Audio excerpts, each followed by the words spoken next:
नमस्कार,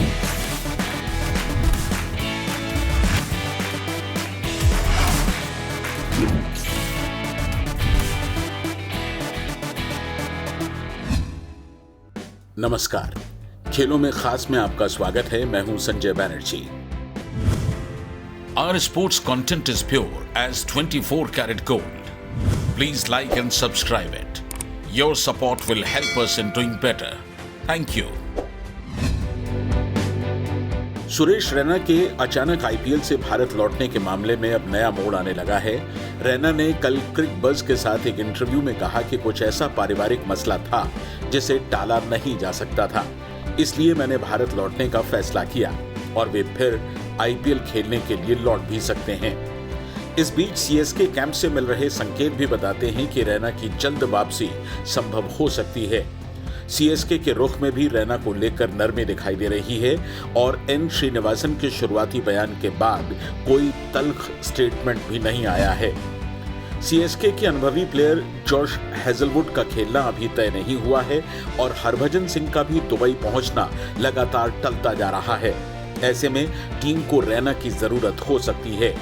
इस बीच किंग्स के तेज गेंदबाज दीपक चहर कोरोना से पूरी तरह उबर चुके हैं। सीएसके ने ऑफिशियल ट्विटर हैंडल से चहर का वीडियो शेयर किया जिसमें वो वेट ट्रेनिंग करते दिखाई दे रहे हैं। पिछले हफ्ते सीएसके के 13 मेंबर्स कोरोना पॉजिटिव पाए गए थे। इसमें तेज गेंदबाज चहर और बल्लेबाज ऋतुराज गायकवाड़ भी शामिल थे। प्रोटोकॉल के तहत बाकी खिलाड़ी 2 नेगेटिव टेस्ट के बाद ही ट्रेनिंग में उतर सकते थे। सोमवार को हुए टेस्ट में सभी की रिपोर्ट नेगेटिव आई। आज इन सभी का फिर टेस्ट होगा और अगर आज भी रिपोर्ट नेगेटिव आती है तो कल से टीम ट्रेनिंग शुरू कर सकती है। हालांकि दीपक चहर और ऋतुराज सहित जो बाकी मेंबर्स हैं वो 14 दिन का क्वारंटीन पूरा करने के बाद ही दोबारा टेस्ट कराएंगे। सुनील तनेजा की रिपोर्ट। चेन्नई सुपर किंग्स के कैंप में उठा बवाल अब धीरे धीरे मंदा पड़ता दिखाई दे रहा है। 13 मेंबर का पॉजिटिव निकलना, सुरेश रैना का वापस भारत लौट जाना, कुछ मेन प्लेयर्स का पहुंचने में आनाकानी करना उस टीम पर लगातार दबाव बना रहा था जिसने सबसे पहले प्रैक्टिस शुरू करने की पहल की थी। लेकिन अफसोस कि सारी टीमें अब जहां नेट्स पर पसीना बहा रही हैं, सीएसके अब भी दुबई के अपने होटल में कैद है। अभी तक चेन्नई टीम की प्रैक्टिस शुरू नहीं हो पाई है। आपको याद होगा आईपीएल की तैयारियों के लिए चेन्नई ने सबसे पहले अपना कैंप 15 अगस्त से लगाया था और दुबई भी सबसे पहले पहुंचने वाली टीम में उसका शुमार था, लेकिन उनकी तमाम कोशिशें कोरोना ने नाकाम कर दी। लेकिन अब ऐसा लगता है कि दुबई में टीम के बुरे दिन छटने लगे हैं। दीपक चहर ने खुद को कोरोना से फ्री डिक्लेयर कर दिया है और उसके बाद कराए गए टेस्ट में सीएसके का कोई भी मेंबर पॉजिटिव नहीं निकला है। ऐसे में संभव है कि सीएसके की टीम कल से नेट्स पर दिखाई दे। हरभजन सिंह का दुबई पहुंचना लगातार टलता रहा है, लेकिन जैसा कि बताया गया है कि उन्होंने इस बात की पुष्टि कर दी है कि वो इसी हफ्ते दुबई पहुंचने वाले हैं। वैसे उन्हें बीते मंगलवार टीम के साथ जुड़ना था। इस बीच सबसे बड़ी खबर सुरेश रैना के मामले का कुछ हद तक ठंडा पड़ना है। रैना ने कल एक इंटरव्यू में कहा कि भारत वापस लौटने का फैसला उनके लिए काफी मुश्किल था। सीएसके मेरा परिवार और माही भाई मेरे लिए सब कुछ हैं। मेरे और सीएसके के बीच कोई विवाद नहीं है। बाएं हाथ के इस बल्लेबाज ने इंटरव्यू में कहा कि मैं भारत में क्वारंटाइन होने के दौरान भी ट्रेनिंग कर रहा हूं। हो सकता है कि आप मुझे दोबारा सीएसके के कैंप में देखें। वहीं दूसरी ओर सीएसके के ऑनर एन श्रीनिवासन को लेकर रैना ने कहा कि वो मेरे पिता की तरह हैं। वो मुझे हमेशा बेटे की तरह ही देखते हैं। उन्हें मेरे आईपीएल छोड़ने की असली वजह नहीं पता थी और एक बाप अपने बच्चे को डांट सकता है। उनको अब मेरे बाहर होने के बारे में पता लग चुका है और वो मेरे फैसले के साथ हैं। तो कुल मिलाकर ऐसा लग रहा है कि सीएसके अपने बुरे दौर से अब धीरे धीरे उबरने लगे हैं। स्पोर्ट्स जिंदगी के लिए मैं सुनील तनेजा।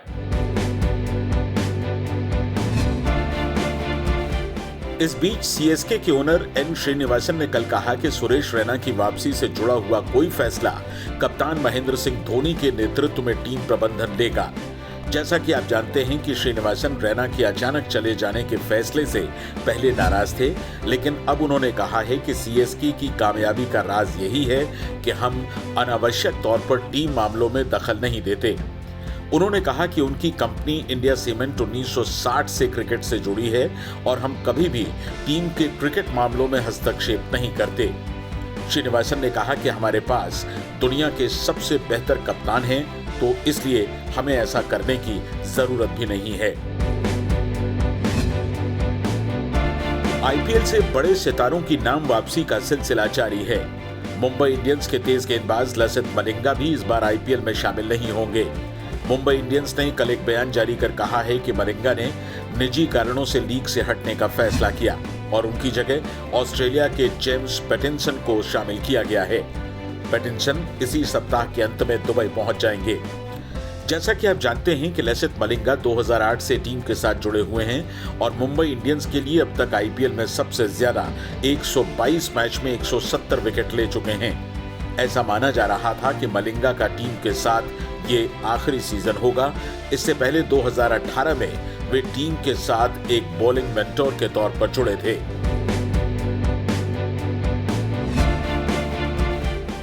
इस बीच वेस्टइंडीज की महिला क्रिकेट टीम T20 सीरीज के लिए इंग्लैंड पहुंच गई है। दोनों के बीच 5 मैचेस की सीरीज इस महीने की 21 तारीख से शुरू होगी। 8 मार्च को T20 वर्ल्ड कप फाइनल के बाद ये फुल मेंबर टीम के बीच खेली जाने वाली पहली इंटरनेशनल सीरीज होगी। कोविड-19 के बीच पुरुष क्रिकेट की भी शुरुआत इंग्लैंड से हुई। विंडीज की कप्तान स्टेफनी टेलर ने कहा कि इंग्लिश कंडीशन में 20 दिन रहने के बाद हम मुकाबले खेलेंगे और ये अच्छी बात है क्योंकि यहाँ की कंडीशन काफी चैलेंजिंग होती हैं। कोरोना वायरस के बीच बगैर दर्शकों के खेले जा रहे tennis grand slam US open में भारत की शानदार शुरुआत हुई। सुमित नागल ने पहले राउंड में अमेरिका के ब्रेटली क्लान को 6-1, 6-3, 3-6, 6-1 से शिकस्त दी। वे 7 साल में किसी ग्रैंड स्लैम का पहला राउंड जीतने वाले पहले भारतीय हैं। उनसे पहले सोमदेव बर्मन ने ऐसा किया था। नीति रावत की रिपोर्ट। 7 साल पहले सोमदेव देववर्मन ने भी किसी ग्रैंड स्लैम के पहले दौर में जीत दर्ज की थी। सोमदेव ने 2013 के यूएस ओपन में ही मेन ड्रॉ का मुकाबला जीता था। तब उन्होंने स्लोवाकिया के लुकास लेको को शिकस्त दी थी। इस बार सुमित ने अमेरिका के ब्रैडली क्लान को कड़े संघर्ष में हराया। सिंगल्स में भारत के टॉप सीड सुमित नागल की वर्ल्ड रैंकिंग 124 है और वो लगातार दूसरी बार यूएस ओपन का मेन ड्रॉ खेल रहे हैं। पिछले साल उनका मुकाबला रॉजर फेडरर से था और सुमित नागल उसे अब तक का बेस्ट परफॉर्मेंस मानते हैं। सुमित ने फेडरर को एक सेट में शिकस्त भी दी थी। फिलहाल में बेहतरीन फॉर्म में चल रहे सुमित अब दूसरे दौर में ऑस्ट्रिया के वर्ल्ड नंबर 3 डोमिनिक थिएम के साथ खेलेंगे। जाहिर है वर्ल्ड नंबर 3 की चुनौती से आगे निकल पाना आसान नहीं होगा, लेकिन कई बार जिसके पास खोने को कुछ नहीं होता उसके पास पाने को बहुत कुछ होता है। तो क्या दूसरे दौर में सुमित कोई बड़ा उलटफेर कर सकेंगे? अगर कर सकेंगे तो वो एक इतिहास बन जाएगा। डिफेंडिंग चैंपियन राफेल नडाल और सबसे ज्यादा 20 ग्रैंड स्लैम विजेता रॉजर फेडरर समेत कई दिग्गजों ने कोरोना के कारण टूर्नामेंट से नाम वापस ले लिया है। इस कारण सुमित को यूएस ओपन में इस बार सीधी एंट्री मिली है। इस बीच भारतीय टेनिस खिलाड़ी दिविज शरण और मोनाको के ह्यूगो निस की जोड़ी यूएस ओपन के पहले दौर में ही हारकर बाहर हो गई। शरण निस की जोड़ी को टॉप 100 के बाहर की रैंकिंग वाले रॉबर्ट कार्बल्स बाइना और फेडरिको डेलबोनिस की जोड़ी ने 72 मिनट तक चले मुकाबले में 6-4, 6-4 से हरा दिया। इस सत्र में ये दूसरी बार है जब शरण किसी ग्रैंड स्लैम टूर्नामेंट के पहले ही दौर में बाहर हो गए हों। वो ऑस्ट्रेलियन ओपन में भी फर्स्ट राउंड में हार गए थे। यानी कुल मिलाकर यूएस ओपन का पहला दौर भारतीय खिलाड़ियों के नजरिए से मिला जुला रहा। स्पोर्ट्स जिंदगी के लिए नीति रावत। यूएस ओपन के कल तीसरे दिन अन्य मुकाबलों में तीसरी वरीयता प्राप्त मेदवेदेव ने फर्स्ट राउंड के मुकाबले में फ्रांस के डेब्लोनिस को आसानी से हरा दिया। इटली के एम कारुसो और बरितीनी ने भी अपने मुकाबले जीतकर सेकंड राउंड में जगह बनाई। 6 बार की US open champion Serena Williams US open के दूसरे राउंड में पहुंच गईं। 39 साल की सेरेना ने अमेरिका की क्रिस्टियन को सीधे सेटों में पराजित किया। ये टूर्नामेंट में उनकी रिकॉर्ड 102वीं जीत थी। वे अब मेंस और विमेंस दोनों कैटेगरी में सबसे ज्यादा मैचेस जीतने वाली प्लेयर हो गई हैं। उन्होंने अमेरिका की ही क्रिस एवर्ट का रिकॉर्ड तोड़ा। उधर बड़ी बहन वीनस विलियम्स पहली बार यूएस ओपन के पहले राउंड से हारकर बाहर हो गईं। वीनस को कैरोलिना मोचोवा ने 6-3, 7-5 से शिकस्त दी। ये उनका 22वां यूएस ओपन टूर्नामेंट था। 37 साल की बेल्जियम की किम क्लाइस्टर्स यूएस ओपन के पहले राउंड में हार कर बाहर हुई। उन्हें एकातेरिना अलेक्जेंड्रोवा ने 3-6, 7-5 और 6-1 से हराया। ये उनका 8 साल बाद पहला ग्रैंड स्लैम था। आखिरी बार वे 2012 में यूएस ओपन खेली थीं। क्लाइस्टर्स 3 बार 2005, 9 और 2010 में यूएस ओपन जीत चुकी हैं। उधर दुनिया में सबसे ज्यादा कमाई करने वाली महिला एथलीट जापान की नाओमी ओसाका ने यूएस ओपन में भी रंग भेद का विरोध किया। फर्स्ट राउंड मैच में उन्होंने मिसाकी दोई के खिलाफ हुए मुकाबले में अश्वेत महिला ब्रेवनी टेलर को सम्मान देने के इरादे से उनके नाम का मास्क पहना। वे टूर्नामेंट के फाइनल तक रंग भेद के खिलाफ लोगों को जागरूक बनाने के लिए 7 अलग-अलग अश्वेतों के नाम के मास्क पहनकर खेलेंगी। इससे पहले ओसाका वेस्टर्न ओपन टूर्नामेंट के सेमीफाइनल से भी हट गई थी। वर्ल्ड चैंपियन भारत की पीवी सिंधु निजी कारणों से अगले महीने होने वाले थॉमस और उबेर कप में शामिल नहीं होंगी। सिंधु उसके बाद खेली जाने वाली सुपर 750 टूर्नामेंट से भी हट सकती हैं। ये टूर्नामेंट डेनमार्क में खेला जाएगा। थॉमस और Uber cup world badminton federation के रिवाइज्ड कैलेंडर का पहला इवेंट है, जो 3 अक्टूबर से 11 अक्टूबर तक खेला जाएगा। सिंधु के इस फैसले की जानकारी इंडियन बैडमिंटन एसोसिएशन को दे दी गई है। इस प्रतियोगिता के बाद डेनमार्क ओपन 1 और डेनमार्क मास्टर्स भी खेले जाएंगे। सिंधु ने पिछले ही महीने कोरियन कोच पाक दे सिंह की देखरेख में हैदराबाद में स्पोर्ट्स अथॉरिटी ऑफ इंडिया के कैंप में ट्रेनिंग शुरू की थी।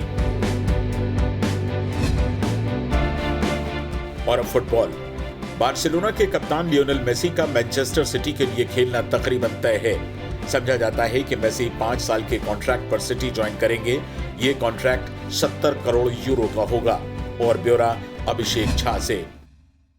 लियोनेल मेसी की ट्रांसफर को लेकर एक बहुत बड़ी खबर आ रही है और वो ये है कि मैनचेस्टर सिटी के साथ उनका अब ऑलमोस्ट जो डील है वो डन होने वाला है और इस डील की जो रकम होगी वो होगी 700 मिलियन यूरोस। जी हां, 5 सालों का ये कॉन्ट्रैक्ट होगा और 700 मिलियन यूरोस मैनचेस्टर सिटी पे करेगी लियोनेल मेसी को। और इसके अलावा भी जो मैनचेस्टर सिटी के जो ऑनर हैं, जिनकी कंपनी है वो है सिटी स्पोर्ट्स ग्रुप, उसमें शेयर भी दिया जाएगा। ऐसी खबरें आ रही हैं लियोनेल मेसी को। और साथ में जो इंपॉर्टेंट चीजें हैं मैं स्टेप बाय स्टेप आपको बता दूं।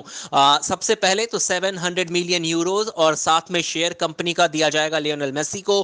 5 साल का ये कॉन्ट्रैक्ट होगा, जिसमें से कि 3 साल, स्टार्टिंग के 3 साल वो इंग्लिश प्रीमियर लीग में मैनचेस्टर सिटी के लिए खेलेंगे। उसके बाद से इवैल्यूएट किया जाएगा कि क्या अभी भी लियोनेल मेसी की जो बॉडी है वो अलाउ कर रही है इतना कॉम्पिटिटिव फुटबॉल खेलना। अगर नहीं तो फिर आखिरी के 2 साल उन्हें न्यूयॉर्क स्पोर्ट्स फुटबॉल क्लब के साथ खेलना पड़ेगा। वो भी मैनचेस्टर सिटी का ही एक पार्ट है और अमेरिकन फुटबॉल लीग में वो आखिरी के 2 साल खेलेंगे। अगर वो कंफर्टेबल नहीं हो गए इंग्लिश प्रीमियर लीग में आखिरी के 2 सालों में तब, लेकिन अगर वो बेहतर परफॉर्मेंस करते रहेंगे और इसी तरीके से खेलते रहेंगे तो फिर 5 के 5 साल वो मैनचेस्टर सिटी के लिए खेल सकते हैं। साथ ही एक और बहुत इंपॉर्टेंट चीज है कि लियोनेल मेसी बार बार साफ कर चुके हैं कि वो पेप गार्डियोला के साथ आगे अपना फ्यूचर देखना चाहते हैं और वो बहुत ज्यादा कीन हैं। वहीं पेप गार्डियोला भी चाहते हैं कि मैनचेस्टर सिटी में अगर लियोनेल मेसी आ जाते हैं तो ये टीम अनबीटेबल बन जाएगी। तो इस लिहाज से एक बहुत बड़ी इंपॉर्टेंट ये इंफॉर्मेशन है और लियोनेल मेसी अगर सिटी जाते हैं तो वाकई में इंग्लिश प्रीमियर लीग के लिए एक बहुत बड़ी खबर है।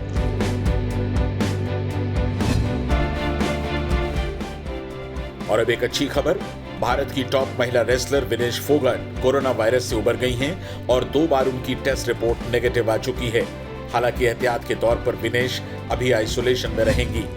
जैसा कि आप जानते हैं कि 24 साल की विनेश खेल रत्न पुरस्कार नहीं ले पाई थी क्योंकि 29 अगस्त को होने वाले ऑनलाइन राष्ट्रीय खेल पुरस्कार समारोह से पहले वो पॉजिटिव पाई गई थी। विनेश ने ट्वीट किया कि मेरा दूसरा कोविड-19 टेस्ट हो चुका है और ये मुझे बताते हुए खुशी हो रही है कि मेरा रिजल्ट नेगेटिव है। टोक्यो ओलंपिक के लिए क्वालिफाई करने वाली एकमात्र भारतीय महिला पहलवान विनेश ने कहा कि वो कुछ और समय आइसोलेशन में रहने को प्राथमिकता देंगी। विनेश के निजी कोच वोलेरे कोस अब भी बेल्जियम में हैं और वो ओम प्रकाश दहिया के साथ ट्रेनिंग कर रही थीं। दहिया भी पॉजिटिव पाए गए हैं और संभवतः ट्रेनिंग के दौरान ही वो पॉजिटिव हुए। ओम प्रकाश को द्रोणाचार्य पुरस्कार के लिए चुना गया था और वो भी 29 अगस्त को यह सम्मान हासिल नहीं कर सके थे। आज का खेलों में खास यहीं तक। स्पोर्ट्स अपडेट, वीडियोस और ब्लॉग्स के लिए आप हमारी वेबसाइट sportszindagi.com जरूर विजिट करें।